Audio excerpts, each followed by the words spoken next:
Hello, everyone. Welcome to the first in our podcast series from Startup to Scale Up. We're live this evening with our very special guest, Michael Leachin. Michael, it's such an honor to be interviewing you as the first guest in our podcast series this evening. We were very deliberate in interviewing you as our first guest because for most of the people watching this interview live and those who will listen to the podcast later, you are the ultimate face of business success. You have achieved billionaire status, you've made the Forbes list several times, and you are one of only two billionaires making the Forbes list of 2022 from the Caribbean. And I dare say the other billionaire, Rihanna, is in good company. Good. So, having known you now for 20 years, I've heard you speak many times about how you made your wealth as an investment advisor, and more particularly, your investment philosophy, modeled on the tenets of one of your heroes, Warren Buffett.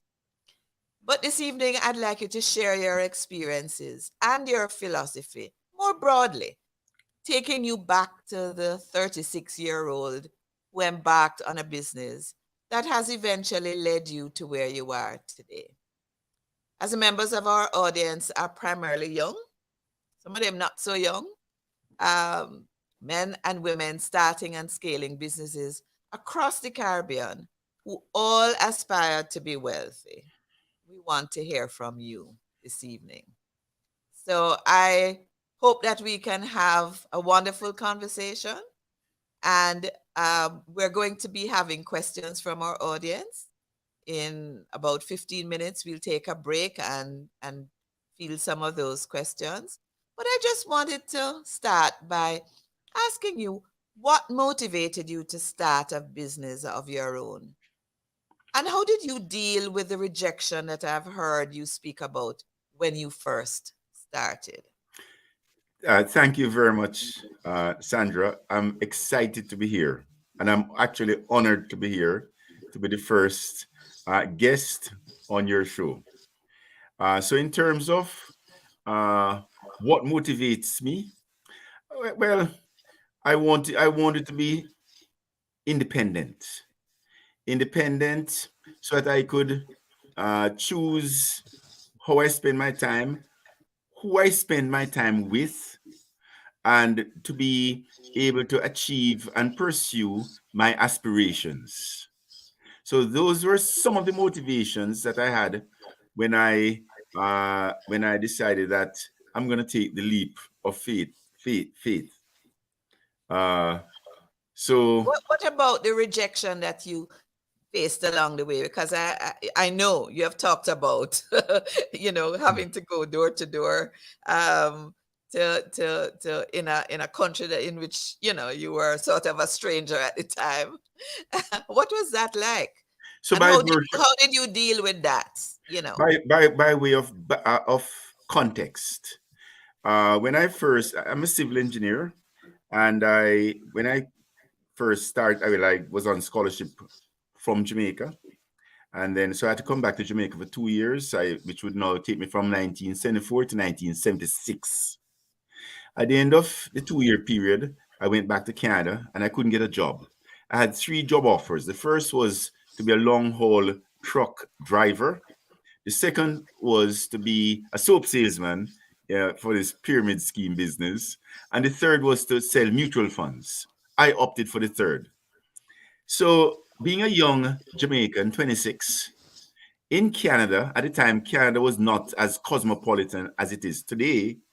And being 26, I knew no one with money as an immigrant. So I had to cold call. So when you cold call, people say yes, no, maybe, right? And I didn't take it personally. The no's I didn't take personally because although I did not look like your stereotypic Canadian financial advisor, I didn't sound like one. My accent is hasn't changed as you can hear, right? It hasn't. And it was more strong then. When someone rejected me, I just thought, I didn't take it personally. I didn't attribute anything to it. It's just the name of the game. When you cold call, it's a numbers game. But what is most important is those people who said yes, right? That's what was most important, because when someone said yes to me, Mike, you can come and see me at my home and tell me about uh, how you're gonna plan for me. When I got to their home, and I would have 2 appointments every evening, in addition to my working all day, one at 7, one at 9. When I got to their home, and just before ringing the bell, I'd ask myself the question: what is the highest value add I can give to this family here today, tonight? What is that one thing that if I can do will transform their life? Now, you see, and the answer kept coming back to me, Mike, make them wealthy. Make them wealthy. Because if you can make them wealthy, you'll build a fantastic business and it will transform their life. So that question, every time I speak to any audience, even tonight, whether it's an audience of one or an audience of 1,000, it doesn't matter. I always ask myself that question: what's the highest value add I can give to this person, this audience, this class? And what it does, it focuses me on arraying all my experiences, my assets, my network to bring to solve this entity's issues. Yes. So I'm not Yeah. thinking about myself, I'm thinking Right. problem solving for this entity. Right. Okay. So listen, a number of the people in the audience are founders who are starting up their businesses and preparing themselves to get funding from angel investors. Certainly, the people in our Rev Up incubator are doing just that. Now, I know you don't typically invest in startups or do venture funding, but what would you say to those people who are looking to use other people's money? Um, what do you say to them embarking on this journey? What do they need to know in order to succeed? Well, as you know, the first round is usually friend and family, right? The first round. Now, when someone invests with you, it's a very high responsibility. It means they're saying, I trust you. Look, I'm trusting you. Don't lose my capital. That's what they're saying, Absolutely. Yeah. right? So, therefore, it behooves you to really steward those funds more passionately, guard it, fertilize it, do whatever you can to make Yeah. sure you don't disappoint those people who trust you, right? So that's my attitude when someone invests with me. I am a lot more responsible than I am with my own money because it's other Yes. people's money. So we have to be conscious. We just can't take money and say, well, it's a commodity. No, no, no, no. What's behind it is what you have to realize. Someone is trusting you, and they're saying, please, I'm trusting you. Don't lose my money, okay? Yes. So that Yeah. that sense of responsibility and stewardship has to be there. Yeah. So, I mean, even in thinking about the business that they want to start, I've heard you talk about the tenets that they need to be considering in terms of even selecting the business that they want to invite investors into. Yes. Um, Maybe you want to share some of those gems about the characteristics even of the businesses that they should be developing that would be attractive to investors. Well, firstly, I would say that uh, in terms of the characteristic, well, the characteristics of the businesses that one should invest in. What I've done, I codified early the characteristics of wealth creating businesses, Yeah. right? And there are 10 characteristics. Let me just find them. So hold on there. Because ultimately, that's what founders are about, eh? That's what that's They what founders. want to create wealth not just for themselves, but for their investors as well. So I know Okay. you've talked, for example, about the need to have skin in the game. Yes, so I'm going to So, tell you. Sandra is killing time. Okay. So what I in retrospect, when I look back, yeah, I wanted I govern my behavior by frameworks, yeah. right? Because what you want to do as an investor is have consistency of behavior over time. So you keep doing the same thing over and over and over, and the compound factor will trip in, right? So I govern my behavior by frameworks. So what I did early is codify the 10 characteristics that are common to all wealth creating businesses.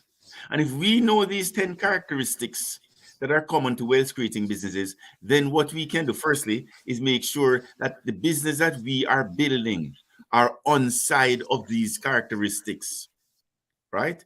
So should I go through them, Sandra?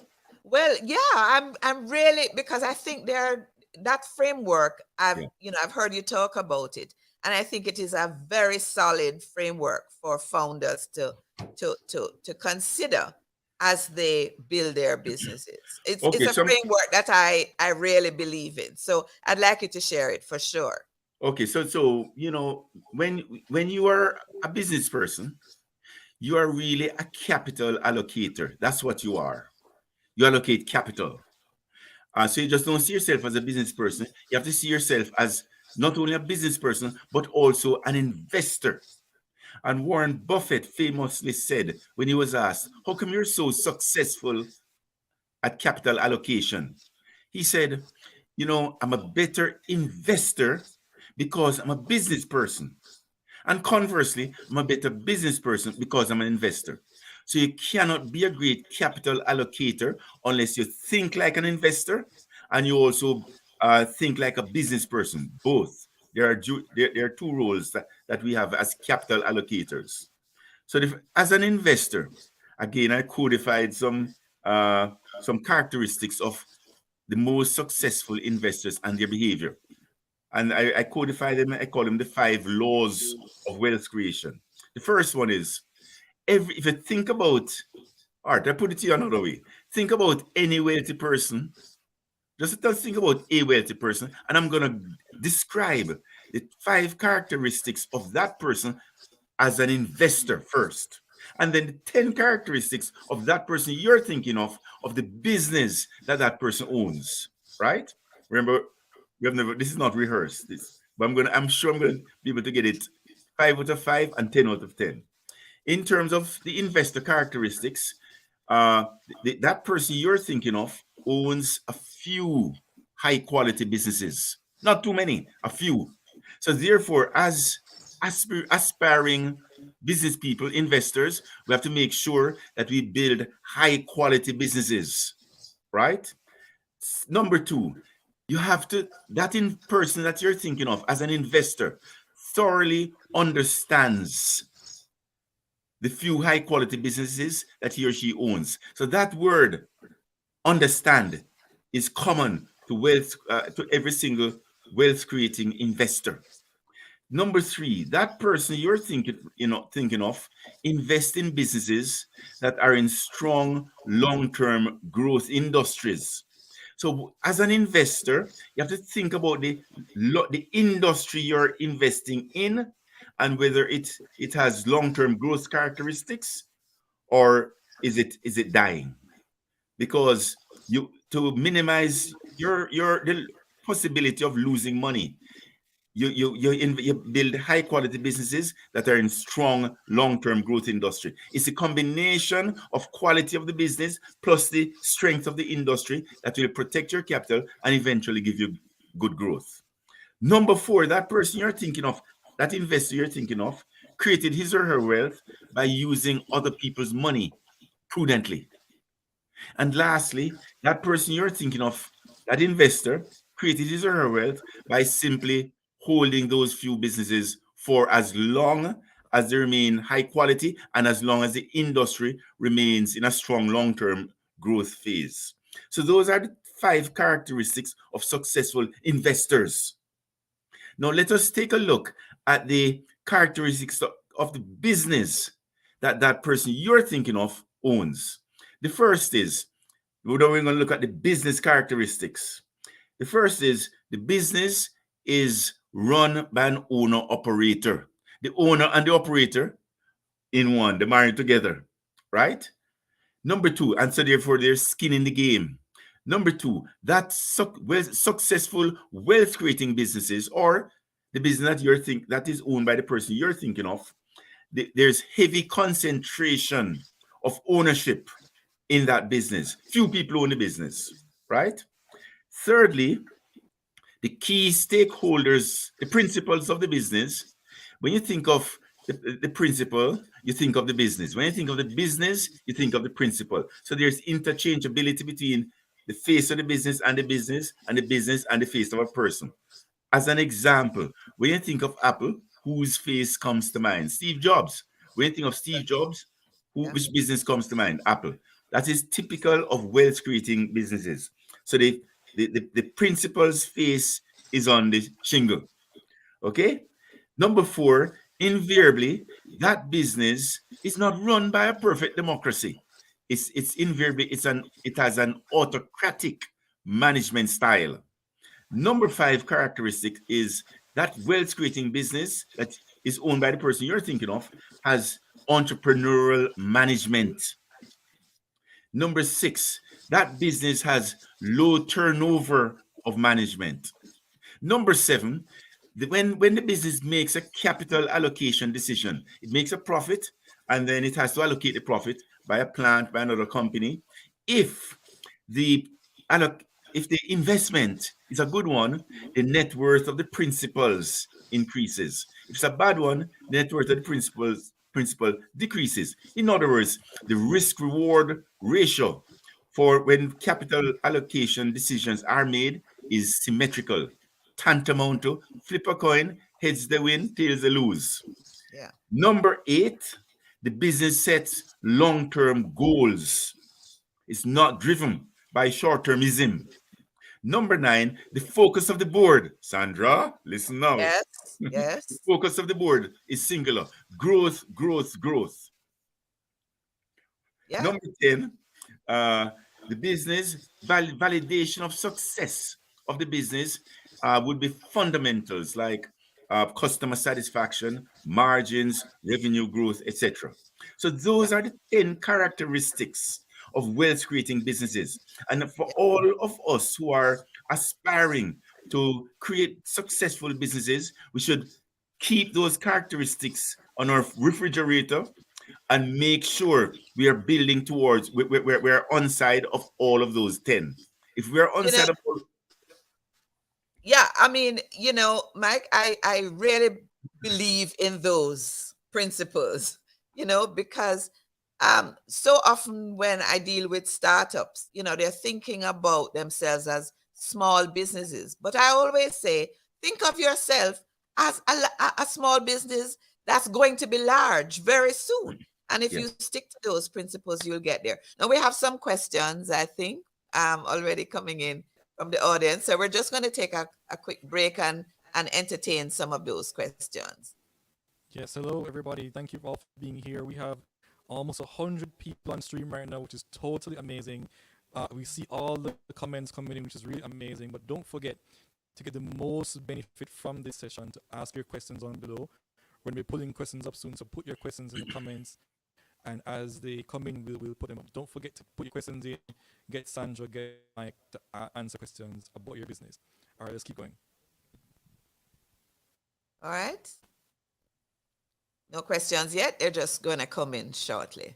All right. So, Mike, So, Sandra, may I summarize, please? So it's Yes, the entire of please. that paragraph.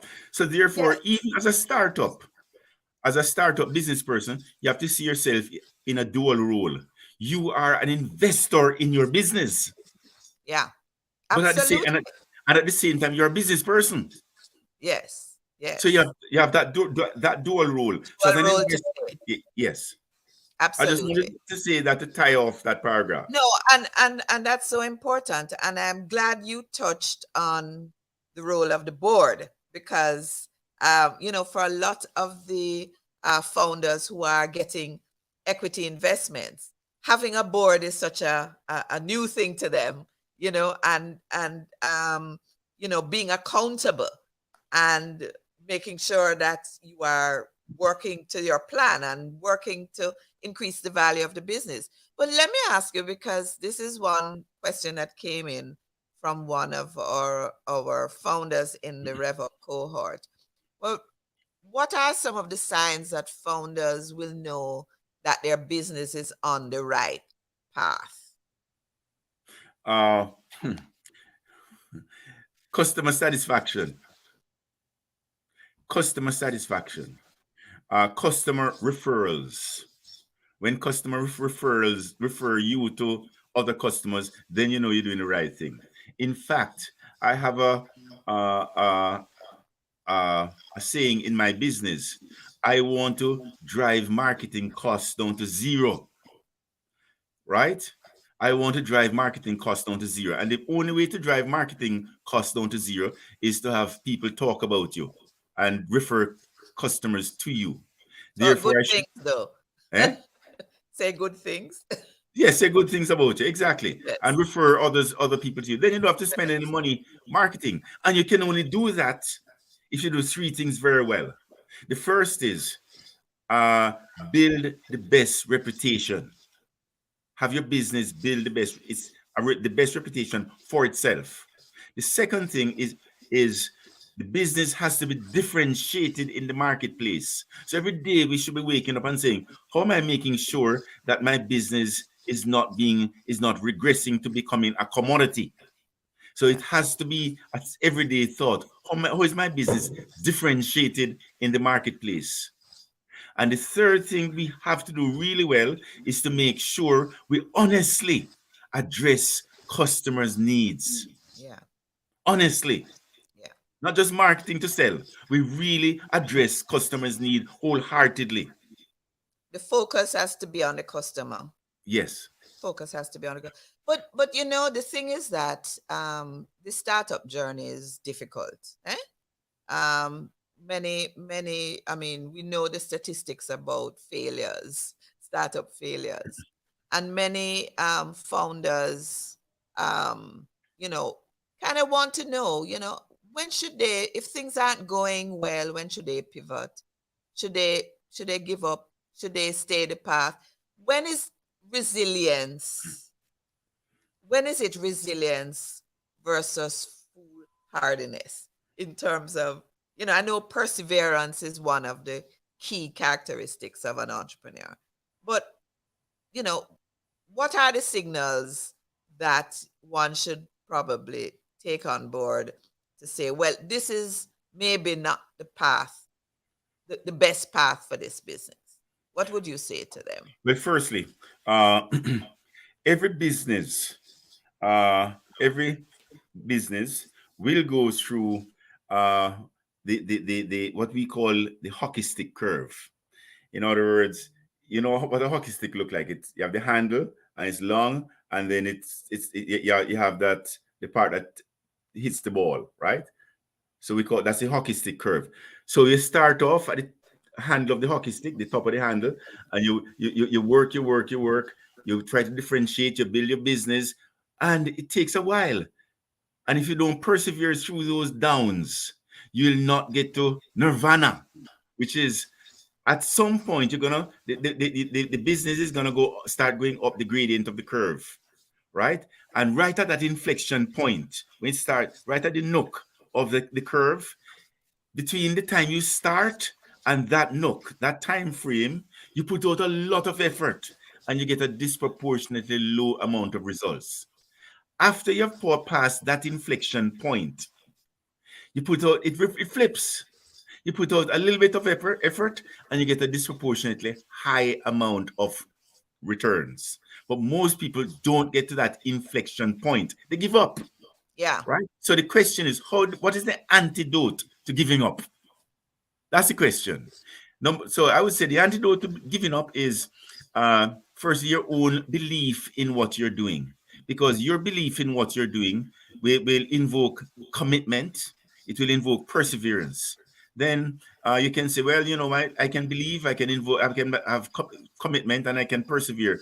But if your business is not differentiated, and I go back to those three characteristics, you have to build the best reputation, it has to be differentiated, and you have to address customers' needs wholeheartedly. So we should always go back to those three uh, tick boxes and ask ourselves the question periodically, probably quarterly, how is my business differentiated in the marketplace? Is it still differentiated, or is it regressing to becoming a commodity because you have lots of new entrants in the same sector? Secondly, Yeah. what's the reputation of my business? And thirdly, am I really and truly addressing clients' needs? Am I really doing it? Or we just get caught up in marketing and selling what we think they want, Yeah. right? And to make money, right? Yeah. So we keep, I would suggest periodically, quarterly, we ask those three questions: reputation, differentiation, and am I really addressing customers' needs? And once you go through that, you'll have a good gauge as to whether you're on the right track or not. Okay. So, Mike, I know that you are, um, very passionate about mentoring young people and young entrepreneurs. For those people who maybe don't have access to somebody like you, how should they build genuine relationships and rapport with successful people? If they don't have access to the big wigs like you, what should they be doing to build those relationships that will give them access to knowledge and experience? What would you suggest that they do? Well, firstly, uh, and this just goes back to a general framework for being successful at any endeavor. Any endeavor. If you want to be the best pastor, the best athlete, the best business person, the best parent, this framework will always work. Number one, identify a role model. Who before me has embarked on this endeavor that I am embarking on and had eminent success in this area? I have to identify a role model. Then, secondly, kneel at the role model's feet, figuratively, and get the recipe. Today, it's easier because information is ubiquitous today on the internet. So you can get the recipe, you can read, you can watch documentary, YouTube videos, get the recipe. How did this person do it? And thirdly, don't change the recipe. Do the same, execute the same, right? So that three-step formula in business is also valid. So now, in terms of role modelship, I had a role model early in business, but I didn't meet this man, nor did I have much interaction with him. His name is Warren Buffett. This was back in 1978. He was in Omaha, Nebraska. I was in Canada, but I read about his methodology, and his methodology rang rang clear with me, and I just decided that I'm going to emulate him, right? And it's emulating someone you respect that will keep you on the straight and narrow, and because they've been successful, and once you carry out the recipe faithfully without changing it, then it's just a matter of time before you become successful also.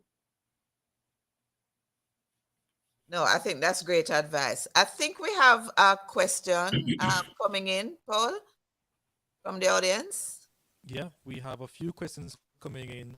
Here's one from Reynald James on LinkedIn. It says, what's the best way to vet your team as you expand, not only for their skills, but their attitude? which matches with the company culture which you're trying to build?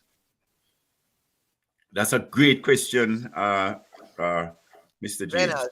Reynolds. Reynolds. And actually, Reynolds is in our Rev Up group, Yeah. and So, and he, yeah. mm. Go ahead. So Reynolds, that is why I say it's a great question is because the founder, right? The okay, there's another dogma I have. It's an adage. Success begets complacency, begets failure. You become successful, you stop doing the things that made you successful in the first place. You stop training, you stop being as energetic, you stop being as passionate, you stop being as hardworking once you're successful. And if you change the formula, you're going to get a different result. So success begets failure, success leads to complacency or arrogance, leads to failure. And because, Reynolds, you don't want to be a failure, right? You always have to remember, what did I do when I just came into the business and I had these grand aspirations? What did I do? What was my routine like? How did I look at address issues? I didn't have any money, so I had to substitute creativity for deep pockets because I didn't have any deep pockets, so I had to be creative. So as we grow, we have to remember those characteristics that made us successful in the first place and find a way that the last person in is somehow indoctrinated into what you're like when you're bright-eyed and bushy-tailed, and when the business was just in its infancy and it was high aspirational, high energy, low capital. So you had to bootstrap the business and you had to be very creative. You want for the last person in to have those characteristics. And if you can do that, right, then the culture will be propagated by everybody. And that is the challenge. And the bigger you grow, the more difficult it is. So you have to somehow institutionalize some format, but to keep that in mind, the last person into that I employ has to be inculcated to know how the business became successful, and that person should be excited to take the baton and run with the characteristics that the business had initially, so that it continues. Good advice, Reynolds. All right, we have another question. Fitzroy Smith. Okay. So Fitzroy says, as a startup, I'm thinking of my board. I was just going to go there, Fitzroy. How many people do you think should be in a business? I have 3 names so far. I want to keep it small. This is When you 3 say in a people business, for your board. yeah, board, yeah. For the board. Well, firstly, you want the board to be nimble. You don't want the board to be bureaucratic. You want the board to represent your clientele, your clients. Have that connection in terms of your clients. You want the board to be entrepreneurial, right? So you want the board to be growth oriented, because it is easy for boards, because board members, remember, they're not necessarily the owners, so they are invariably risk averse. And if you have too many risk averse people on the board, you're going to get the business is going to become too conservative, which is not how the business got to where that was how it was when it was going through its success growth phase.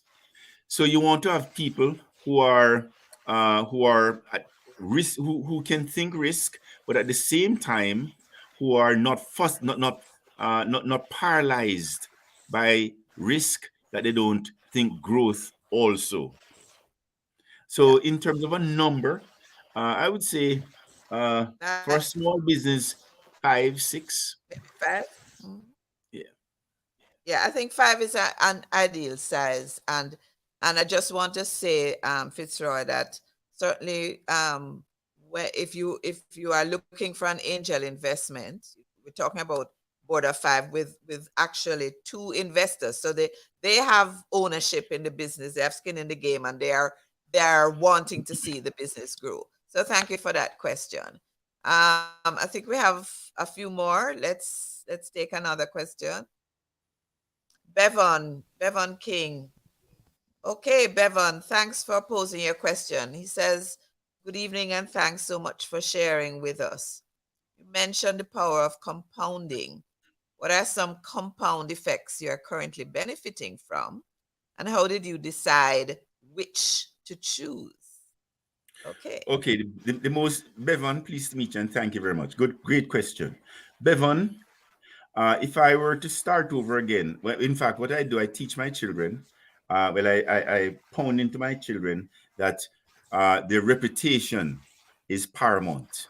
And you have to, from the get-go, develop a plan to build the best reputation from the get-go, right? And every day, you do everything to burnish that reputation and nothing to tarnish it, right? So most of us, or all of us, should have a reputational plan, right? A plan to get the reputation that we want to have eventually, and then we work towards that. Like it's like a project, but the sooner you start that project, the better, because you have, as you know, compounding only gets better with time.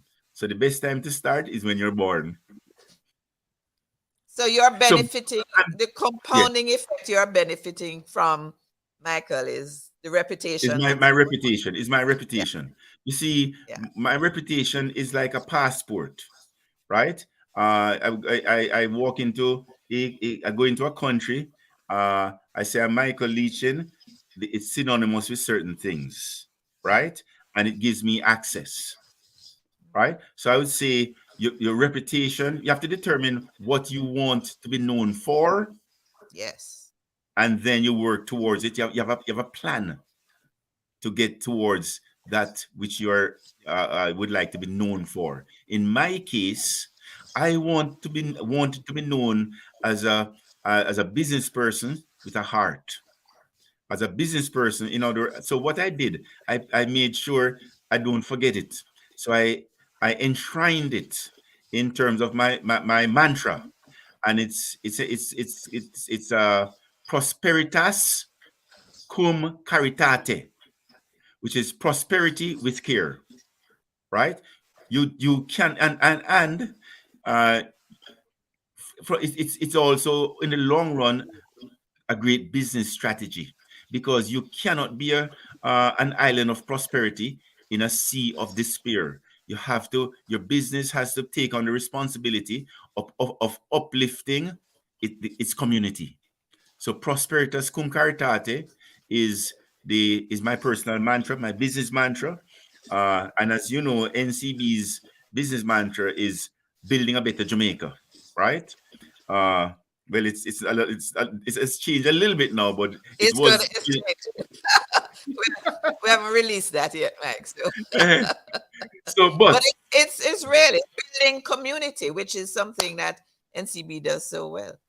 All so right. I would Thank say, you. Thank Bevan, uh, as a an aspiring business person or as a scale up, you always have to think community. Also, you think community, and how can I make my business a vessel to uplift my community? Man, you'll build a fantastic business, because you're not thinking about your own personal aggrandizement. You're thinking about how to build a better community, and the community will turn around and support you. Great. Thank you so much. We have I see that Narda Ventura is asking about her question. So she's in the queue. Um, but I'm not sure who this person is from Able Media 876. Maybe it would be nice to know who you are, Able Media 876. Why can't a democracy work in a business? He asked. You talked about this earlier, Mike. Yes, Should I it know. I know. always be autocratic? And Okay. also, what are your thoughts on crypto? Okay, so suppose you want to be the fastest. Your aspiration is to become a fast runner, right? Are you gonna go around the room and ask the fastest woman in the room and the slowest woman in the room and take a vote as to what you should do? Is that what you're gonna do? Obviously not, right? But you may go around the room and just listen to people's opinion, and make your decisions based on their opinion, But if you ask everybody to vote, if everybody has a vote on what you should do, you're not gonna be Usain Bolt, right? You're gonna be subpar, because even everybody always have an opinion. You go walk down King Street and you say, tell me, why is the sky blue today? You ask 10 people, you're going to get 10 different answers. You ask any question of anybody, they'll give you an answer. Whether it's erudite or foolish, it doesn't matter. So you have to realize that one man, one vote, when it comes to decision making, is not necessarily the most optimal way to go. Also, people with no skin in the game, they can say they have less to lose when things go wrong, right? And if they can also vote without having a skin in the game, there's something wrong. If we all have skin in the game, it's a different matter. Okay. All right. But there was another part to that question, Mike. Your thoughts on crypto? Well, my thoughts on crypto. Crypto as an investment or as a business? As an You know, investment, crypto is not an investment. Crypto is not an investment, it's a speculation. An investment is owning assets, owning something that's tangible that you can, or a service that you're giving that eventually give you cash flow and pay dividends, right? Crypto is not a business, not an investment. It's okay. speculation. All right. So on that note, Mike, what do you think are some of the great business opportunities that, you know, founders should pursue for our time? Okay. I just go through with you how I think about what businesses I should be looking to invest in, right? Uh, and I'll go through with you a methodology that I used when I first started. Remember the 5 laws of wealth creation? Yeah. Number one, own a few high quality businesses. Number two, that make sure you understand them. Number Sure. three, they should be in strong long term growth industries. Number Right. four, you should use other people's money prudently. And lastly, you should hold them for as long as they remain high quality and the industry remains intact. Right? So the question is, uh, how do I make sure that build a high quality business, and what industry should that business be in? Right? Most of us, when we're thinking about a business, we don't think about the industry enough, right? So, fortunately, I didn't make that mistake early. That's why I'm here. So, when I was 30, I'm a member of the baby boomer cohort. And that cohort is encompassed by children who were born, I'm no longer a child, who were born between the years 1946 and 1964. And that cohort of people represent the largest segment of the population in North America, that cohort. So whatever that cohort does, there goes the economy. So luckily I figured out early. So when I was 32 in 1983, I thought, okay, this following the demographics of the baby boomer is a great way to predict where things are going, right? So I said, okay, I'm 32. The largest percent of the population is in my age bracket. What do 32-year-old families do? Well, they're buying a house, they're buying a car, they're buying furniture, they're buying crockery, they're buying bed sheets. They're consuming. That's what they're doing in that age band. So therefore, Mike, the largest percentage of the North American population today is engaged in massive consumption. So we are in a consumption boom. This was in the early 80s. But you don't make money by doing what is happening now. You make money by being where the ball is going, right? Not where the ball is or has been. You make money where the ball is going. So in 83, I was 32. I thought in the next 10 years, I'll be 42. What do 42-year-old people think about? Oh my gosh, I don't have enough money to retire comfortably. So we have now the largest percentage of the population is 10 years from now going to come to that realization. So coming is going to be a saving and investing boom. So I want to make sure that from now in 83, I start laying my foundation to take advantage of that coming boom. Yeah. Okay, which is what I did. So I thought I can buy shares in a bank. But if you own shares in a bank, it's not the bullseye for saving and investing because you can get loan losses.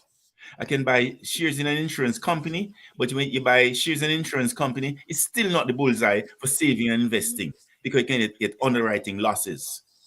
Or I can buy an asset management business, or I can buy asset management businesses, or I can start one, Yeah. right? Because that's the bullseye. And that's what I did. I started an asset management business with 800,000 of other people's money. Had a philosophy, the 5 laws, which I just explained to you, and Yeah. I managed the portfolio based on selecting businesses that met the criteria of of wealth creating businesses, the Yeah. 10 characteristics I gave you, and the Right. portfolio had. So that's a perfect framework. I mean, you're not going to be say go into this or go into that, but if you think about all of those characteristics, then you can, you know, find, the industry and the business that's going to make you wealthy. Thanks for So that, Matt. so hold on now. So the question is, what am I doing today? Based on Yes. the same line of thinking. So Yes. today, which is I'm just using the demographics of the population as a guide to where things are going. Today I'm 71, and you ask the question, okay, so what do 70-year-old people think about? Oh my gosh, I want to live long, I want to live a Yeah. high quality of life. So there is coming a healthcare boom because Yes. the largest percentage of the North American population, the baby boomers, are thinking Are this getting way, old. are Yes. getting older and Yeah. thinking this way. Okay, so therefore the question is, what is bingo in the healthcare industry, given Yeah. this demographic trend that's coming? Well, I can invest in a pharmaceutical company.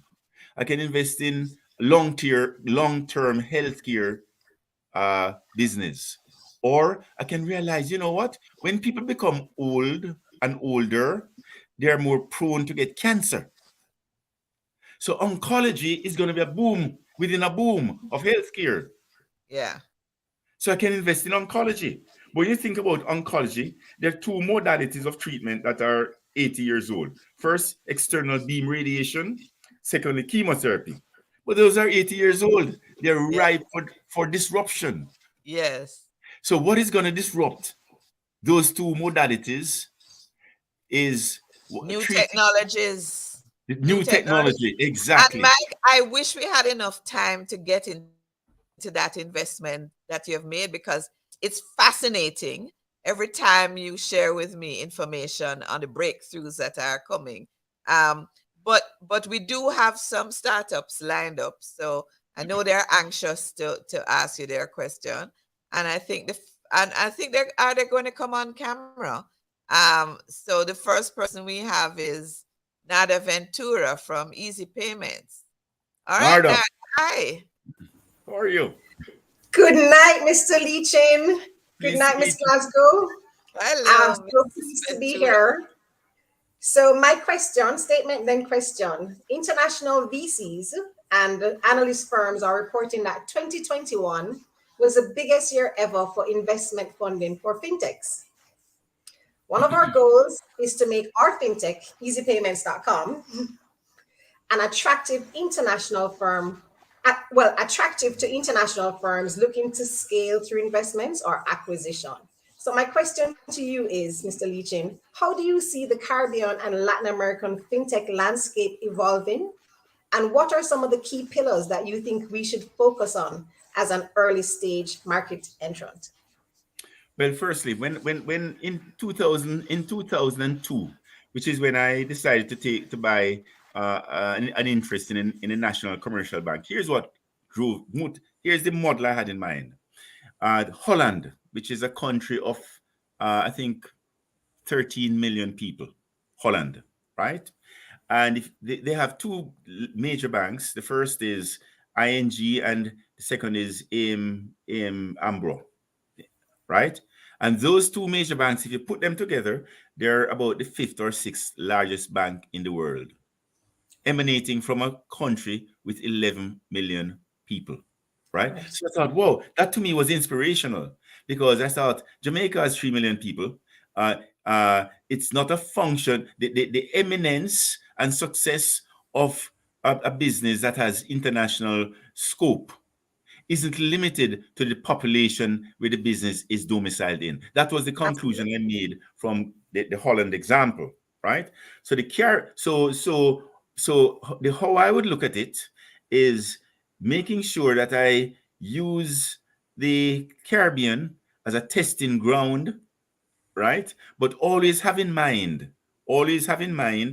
the larger markets, because to scale up, scaling up in Jamaica is fine, right? But you want to build businesses that are, again, with three characteristics. Focus on three characteristics: the best reputation, the best Differentiator and differentiation, customer and experience. how are you really addressing clients' needs. And if you can do those at the highest level, it doesn't matter where your head office is, right?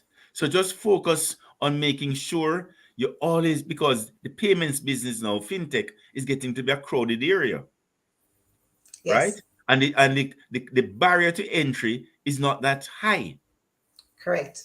You can start a fintech company in your garage. Okay? Almost. Yes. Yeah. So basically, so therefore, those three characteristics you have to be a lot more focused on, because the space is so crowded. And then excellence of execution of those three characteristics. In other words, once you focus on those three characteristics and the quality of execution to make it relevant to the world community, then it's just a matter of advocacy to get the word out. So you see Jamaica as a proving ground, Yes. but making sure your standard is the best of class anywhere in the world. Awesome. Thank you very much. Sandra, we can't hear you. Sorry. I was saying thanks, Nada, for that question, and good luck with easypayments.com. All right, Narda. Right. So I think we have now Cordell Williams Graham, who is the president. Oh, sorry, Ferron. Ferron Bryan is coming up now. Ferron, are you on land? Ferron is another member of our cohort, Mike. Mm-hmm. Ferron, you just want to quickly, not like your 10-second elevator pitch, tell Mike what you do, and then follow up with your question. Hi, Mr. Leachin, and thanks for being here, Sandra. So my name is Ferron. I am a marine engineer by profession, but our company is Mini Car Rentals, and what we do is we allow people the ability to rent cars from a short-term period to a long-term period, so from 6 hours to as many days as possible. My question to you is about, as young businesses, we many times face having business family, the problem of having that balance. How do we have that balance? How did you generate that balance when you started off having your family and dedicating your time to grow your business with that level of passion and moving the business forward to where you are today? Well, first you have to have a supportive partner. You have to have a supportive partner. That's the first criterion. So choose your partner well. Make sure your partner is supportive, right? Because balance isn't every day. You can't have a balance. Balance isn't every day. Balance isn't every month. Balance isn't every year, right? But overall in your life, you want balance. Mhm. But it's not linear, right? So sometimes there are some, especially when it's a startup, it's highly front end loaded in terms of your time, your resources, your energy, right? Your commitment is highly front end loaded. So it can't be balanced. In That's very fact, true. this word balance, we have to be careful because nobody who is eminently successful would be seen as balanced, right? Yeah. Fair enough. They just had it's like they just had a passion in a certain area, and that is what drive them. Then they don't care about physical fitness, they don't care about everything else. They don't try to balance out everything every day. Anybody who is eminently successful, they're driven, and unfortunately some things will get left behind. Yes. Unfortunately. So it's this, but so it's what you want for yourself, Ferron, and how far you want to go. And in summary, every business is front end loaded. So definitely when you're just getting started, you can't be balanced. But then again, here's a problem. If you change that formula once you have become successful, then your business is going to fail. Right? But Mike, That you would agree that because I know you're an exercise buff, so some of the balance has to come from being, leading a Discipline. healthy lifestyle. This, yeah, Yes, discipline. getting your exercise in, and doing the things that will keep your mind and body, um, in sharp, so Yes, that well, you can Mhm. pursue the passion. that's part of just building the ecosystem Yeah, around what you're doing, yeah, right? yeah. Versus being social and doing balance. What the average person would call Balance. Yeah. balance. balance. I am Ferron. My balance is I want to make sure that I can run a sprint and a marathon till I'm 120. So I do Oh. everything. So I do everything to maintain it. As Sandra said, I work out every morning, right? I've Mhm. always done that. I make sure I try to sleep 5 6 hours a night. Uh, my wife tell me that's not enough, but I'm too excited to sleep any longer, right? Likewise, I can understand that I feeling. don't have balance in terms of sleep. You have I too just much to do. Too much to have too do. Yeah, much to man, I do. can definitely understand that I get feeling. excited, right? Yes. Yeah. Great. All right. So Thank Thank you, you. Guru. Thank you, Mr. Lichin. you're All welcome, right. friend. All the best. All right. I think we have Cordell coming up now. Cordell Williams Graham who's the president of the Young Entrepreneurs Association. Hi, Cordell, Cordell. Hi, nice to see you again, Mr. Leachin. same here. Yes. All right. So I am the CEO of Transformational Life Solutions and president of the YEA, the Young Entrepreneurs Association, as Sandra just said. And in both cases, I help entrepreneurs to grow personally, professionally, and commercially. And over the last 2 years, the frameworks, I know you're big on frameworks and plans, these that entrepreneurs have put in place have been literally wiped out, and many have been left void of confidence and certainty. So, as a growth ambassador, which you have built up quite a reputation for, what's your advice on how entrepreneurs can continue to create value and grow with clarity and confidence in this ever changing and challenging environment? And what's your advice on how business support organizations like the Young Entrepreneurs Association can help them along this journey? Okay. Uh, entrepreneurs. I'm going to give you a formula that I promised Sandra. I'll give tonight. You thought I forgot, Sandra? No, I know Uh, you didn't forget. uh, for the Life is first not part of the linear. question, you think about the most successful CEOs, right? Just think about the most successful CEOs in the world and try to, if you ask yourself the question, what are the three most heavily weighted characteristics of the most successful CEOs, right?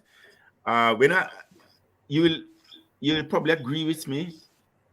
The following are the three most successful characteristics of the most successful CEOs in the world. Number one, they're strategists. They think strategically. So, number two, you can't a strategy without an execution plan is meaningless. Strategy is 10%, execution is 90%. Lots of people they have strategies, but they 99. don't execute. And thirdly, the third most, not necessarily in order of waiting, but the third characteristics of the most successful CEOs in the world is they're passionate advocates. So, Cordell, Sandra, what is the first letter of the word strategy? Is that a S. trick question? No. It's S. Oh, do I look tricky to you? Okay. Cordell, Sandra, what is the first letter of the word execute? E. E. What's the first letter of the word advocacy? A. A. What does it spell? C. C. Exactly. So, can you imagine if you applied, firstly, if you applied C, strategy, execution, advocacy, to everything you do in your life? Can you have children? Yes, yes. Can you imagine if from now you say to because you want Daughter, I have a daughter. you want your daughter to be a leader, right? Yes, that's Can correct. you imagine okay, so what's the framework you're using to help her to become a great leader? Without thinking about it, you just apply C to her. Okay. C.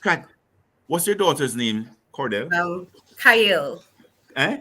Kyle. Kyle. Cat. So say, Kyle, look, from how old is Kyle? She's 7. 7.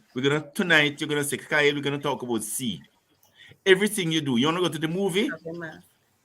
You wanna go to the movie, Kyle? She's right here. You want to? Hi, Kyle. Whoa, That's beautiful. Mr. Lichin. Pleased to meet you, Said she Kyle. wanted to meet you. Hi.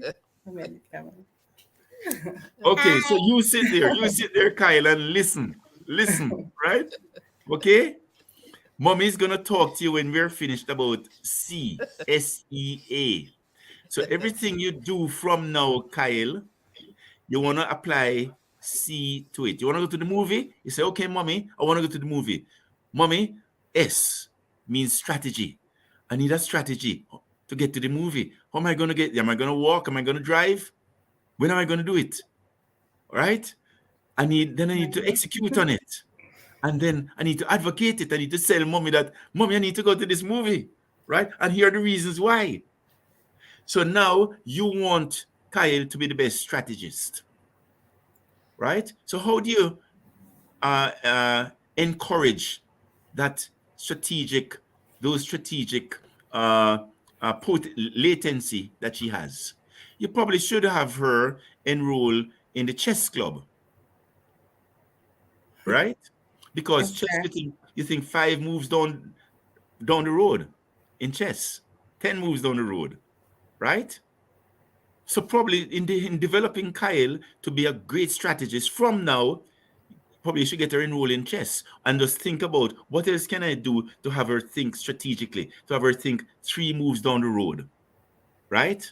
Secondly, you want Kyle to execute. So she must have not only have a plan, but a plan has to come with execution. Not only do you have a strategy, but you have to have an execution plan for that strategy. So Kyle, we have to figure out how we're gonna do it, and what milestones we're gonna have to measure ourselves at when we're executing.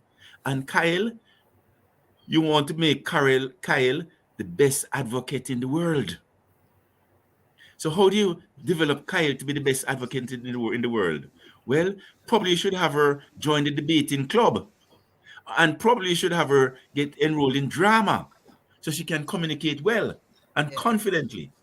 So you see, If you can apply C not only to business, but in development, in course selection, right? Wow. If you can apply that to your organization, every business Yes. unit head should come to you with their C plan.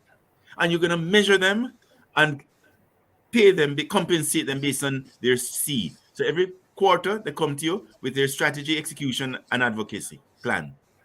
Thank Okay. you, sir. All right. Beautiful. Thank Hilda, you. you got it. You there you have it. So we have our last question now from Arnaldo Brown.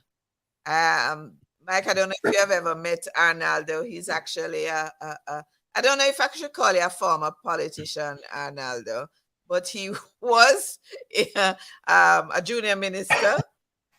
Weren't you in the ministry of, or you're a minister? I can't remember. It was so long ago. No, junior But minister. Arnaldo, Yes. junior minister in the Ministry of Foreign Affairs and Foreign Trade, and he's now a beekeeper, right? He's now in the honey business. So, Arnaldo, That's want correct. to pose your question? Well, thank you very much. And my direction is in agriculture because I understand that you have entered the sector, and I want to find out from you what has been your experience so far and if you intend on staying the course. Boy, agriculture, tough business. Very tough business because there are so many external factors that you don't control, but they control you, right? So Yes. what we need, so it's and that's the reason why in Jamaica our agricultural industry is underdeveloped, because we're more traders, because it's easy to buy and sell than to farm, right? But we need farming to have food Definitely. security. We need farming to have food security. When you think about farming, it's a commodity, right? It's a commodity. There's no difference between your honey and some other honey from St. Elizabeth or Portland or wherever. Honey is honey, right? It's a commodity. It's like rice. There's no, what's the difference between one rice grain and the next? They're the same. So when agriculture, basically, because it's a commodity, and the winner in any and every commodity business is the lowest cost producer. So Arnaldo, you have to figure out, that should be your focus. How am I going to make sure I'm in the commodity business? I, Arnaldo Brown, have chosen to be in the commodity business. Therefore, how am I going to make sure that I am the lowest cost producer? Because at the end of the day, people buy based on price, commodities, nothing else, right? So the only way you can be the lowest cost producer if you have scale, right? So it doesn't make sense getting in as a play business, right? You have to have a scale up plan. So the first thing you should be and Yes, scale. definitely. So what the first thing one should be doing, not necessarily in terms of scale, is saying, okay, remember I went through a protocol. You want to be successful at any endeavor, there's three things you should do. Identify a role model, get the recipe, and do the same. So you're trying to solve for scale in the bee business, the honey business, right? In other words, what does a scaled honey business look like? How many bees, how many hives, etc., etc., Sure. etc. So what you probably should be doing, first thing you should be doing as an assignment, is Googling what the most successful honey farm in the world. What does it look like? What does it look like? Because I want to make sure that I am doing the things that will make me the most successful honey farm in the world. So I want to see it, what it looks like. So I can aspire to become that. I have a North Star, right? How many acres? How close are the hives together, spaced together? How many hives per acre, etc., etc., etc., etc. How should the hives be turned? Northeast, southwest, facing the sun in the morning, sun in the evening. I don't know. I don't know what the criteria are. But I'm just saying, get the recipe, right? Firstly, what's the size, scale, and then Right. then you know what you have to do, right? Because only when you have scale can you become the lowest cost producer, and that's when you'll have a successful business in agriculture. Sure. I see That's so Sandra interesting. smiling because she said something similar. Anna, you'll recall our conversation Yeah, last week. yeah, yes. Very same thing. So thank you for that question.